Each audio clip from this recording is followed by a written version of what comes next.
Assalamualaikum warahmatullahi wabarakatuh.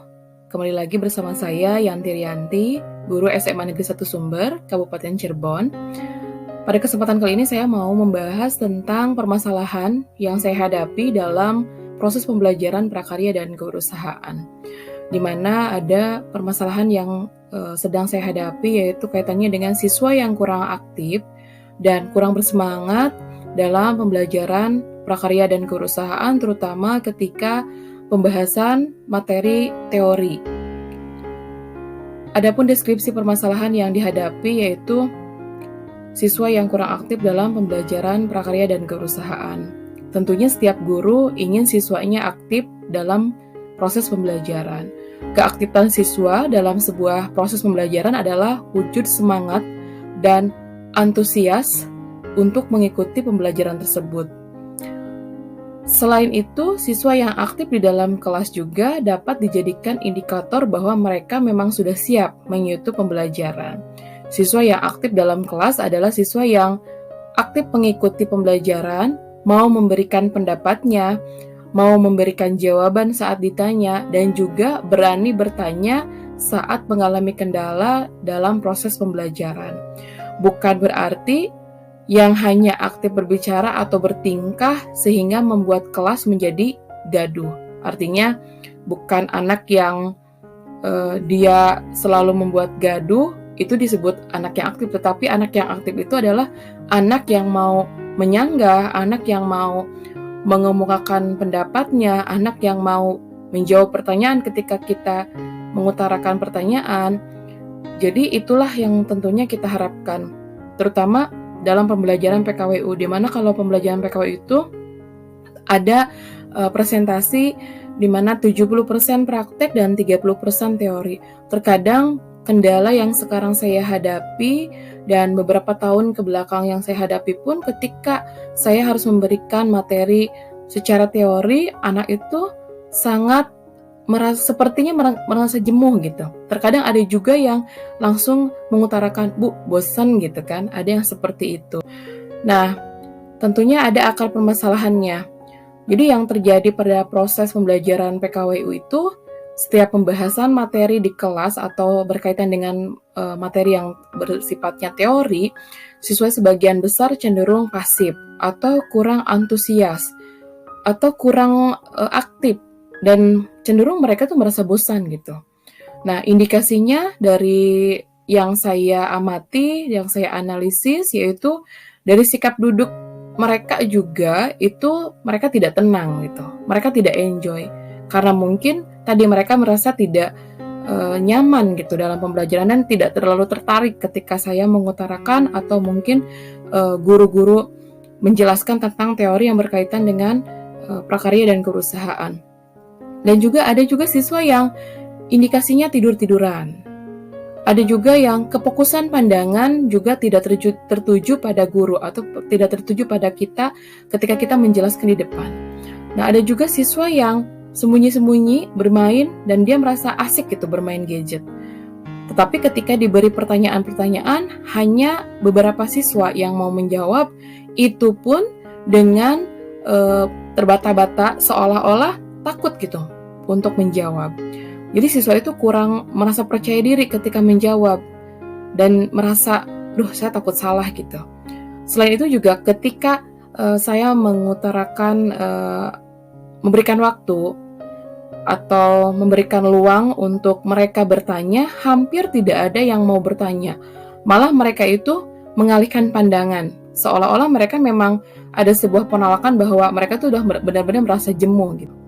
Nah, ada beberapa solusi dan juga ada beberapa pendekatan yang saya coba untuk terapkan, dan juga strategi yang saya coba untuk terapkan. Di antaranya yaitu saya coba untuk mengkombinasikan pembelajaran itu memperbanyak praktik. Jadi tidak hanya teori. Tadi mungkin di awal saya sudah menjelaskan bahwa prakarya dan kewirausahaan itu 70% memang pembelajarannya adalah praktik, di mana anak tidak hanya dituntut harus tahu teori saja, tetapi bisa juga mengimplementasikannya. Karena goal dari pelajaran prakarya dan keurusahaan adalah di mana siswa bisa menghasilkan sebuah produk sampai siswa bisa memasarkan sebuah produk. Jadi poin yang pertama, saya coba untuk memperbanyak praktik, artinya saya kombinasikan di pertemuan sebelumnya saya coba untuk memberikan dulu teori, gambaran dulu agar anak itu paham apa yang akan dia lakukan ketika nanti dia praktik. Karena terkadang kalau kita menyampaikan materi hanya ceramah, justru siswa itu akan cenderung merasa bosan dan bahkan mungkin dia mengantuk gitu. Tidak jarang dan tidak sedikit siswa itu tertidur ketika kita sedang menjelaskan teori. Tetapi ketika kita melakukan atau kita melibatkan mereka, kita mendesain pembelajaran dengan praktik secara langsung, mau tidak mau siswa itu dituntut untuk selalu aktif dalam bertanya setiap prosesnya dan dia coba aktif dalam menemukan berbagai macam sumber atau referensi supaya ketika proses praktek yang mereka lakukan dalam sebuah tim ataupun secara individu itu bisa berhasil. Jadi dalam kegiatan yang melibatkan siswa secara langsung seperti praktik yang saya lakukan, entah itu praktik diskusi, entah itu praktik misalkan saya ngambil aspek bidang pengolahan dalam prakarya, entah itu praktik memasak, entah itu membuat sebuah kerajinan, itu setidaknya saya lihat ada progres gitu. Siswa itu yang pendiam sekalipun atau yang pemalu sekalipun itu tergugah untuk bisa lebih aktif. Karena di sana mereka dipacu untuk menciptakan atau mewujudkan sebuah karya, di mana hasil karya itu pun akan saya hargai terlepas mungkin nilainya, entah mungkin nanti saya akan koreksi, misalkan ketika bidang aspek yang saya praktikkan itu adalah kaitan dengan makanan khas daerah yang dimodifikasi, nanti akan saya tes rasanya, tes penyajiannya bagaimana, terus juga mereka mempresentasikannya bagaimana, dan sampai mungkin detail dalam proses ketika mereka membuatnya pun akan saya koreksi. Artinya saya pun memberikan masukan-masukan ketika proses pembelajaran tadi praktik kaitannya dengan aspek pengolahan agar mereka tahu, oh ternyata yang benar itu proses atau teknik pengolahan ataupun memasak ini seperti ini. Oh berarti teknik dalam membuat sebuah kerajinan kaitannya bangun datar itu seperti ini. Artinya mereka pun lebih fokus gitu dengan objek yang sedang mereka kerjakan gitu. Mereka terpacu untuk bisa membuat sebuah produk yang lebih baik. Dan selain pendekatan ini, saya juga menerapkan pendekatan yaitu dengan memberikan apresiasi atau reward. Jadi ketika saya menjelaskan sebuah materi, pada waktu itu saya menjelaskan tentang kaitannya dengan perencanaan pengolahan makanan khas daerah yang dimodifikasi. Saya coba di akhir pembelajaran saya mencoba ada post-test. Mungkin kalau saya bentuk post-testnya seperti tanya jawab ya. Tanya jawab di sini saya ingin tahu, saya ingin mereview dari satu kelas itu siapa siswa yang memang benar-benar kefokusannya ketika saya menjelaskan itu benar-benar, kalau mungkin dibilang 100% mungkin tidak, tapi paling tidak dia mau mendengarkan, dia paham gitu ketika ibaratkan saya tadi menjelaskan materi tersebut. Dan saya coba untuk memberikan reward gitu. Di awal saya selalu ngomong nanti akan ada pertanyaan kayak ada sesi kuis kayak gitu. Nanti yang bisa menjawab dengan benar, yang berani untuk menyanggah, berani untuk berpendapat, nanti akan Ibu kasih reward. Biasanya kalau saya sih memberikan reward itu dalam bentuk benda, entah itu memberikan mereka es krim, entah itu memberikan mereka ballpoint, buku, ataupun lain sebagainya. Dan itu ternyata memang berdampak positif gitu. Anak-anak itu merasa termotivasi, merasa ada pemicu gitu, membuat mereka tuh lebih antusias gitu. Dan ini bisa saya lakukan ketika di awal pembelajaran saya mengomongkan bahwa yuk nanti di akhir ada kuis, kalian harus benar-benar konsen dalam pembelajaran PKWU, nanti ada reward dari Ibu. Paling tidak mungkin awalnya terkesan materi ya, tapi paling tidak itu sebuah bentuk di mana kita berharap bahwa siswa itu bisa benar-benar fokus, bisa lebih paham tanpa mereka melihat dari Google. Jadi mereka itu memahami apa yang kita jelaskan, apa yang saya jelaskan di depan kelas gitu.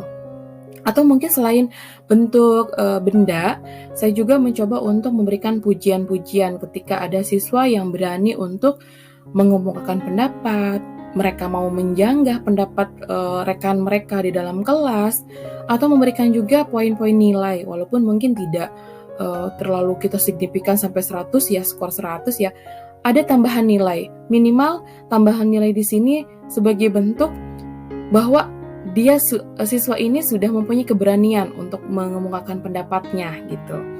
Dan bisa juga selain tadi memberikan reward berbentuk benda, berbentuk nilai atau pujian, kita juga bisa mendesain pembelajaran di mana mungkin anak yang memiliki keistimewaan dalam tanda kutip, anak yang berani mengemukakan pendapat ini nanti bisa menjadi ketua kelas gitu, atau bisa menjadi student of month.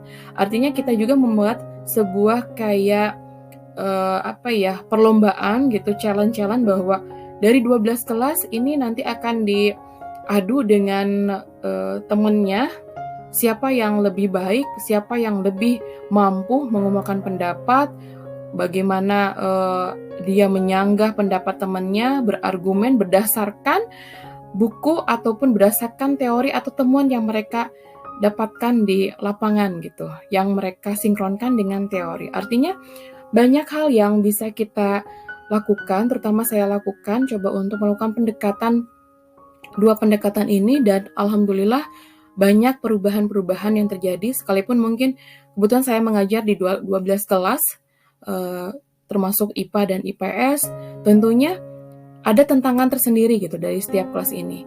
Dan alhamdulillah dengan pendekatan-pendekatan yang tadi saya utarakan, ini ada perubahan. Anak itu ya paling tidak sudah banyak yang mau aktif, mau berani mengutarakan pendapatnya, mengutarakan apa keluh kesahnya, apa yang tidak dia pahami dalam pembelajaran prakarya dan kewirausahaan.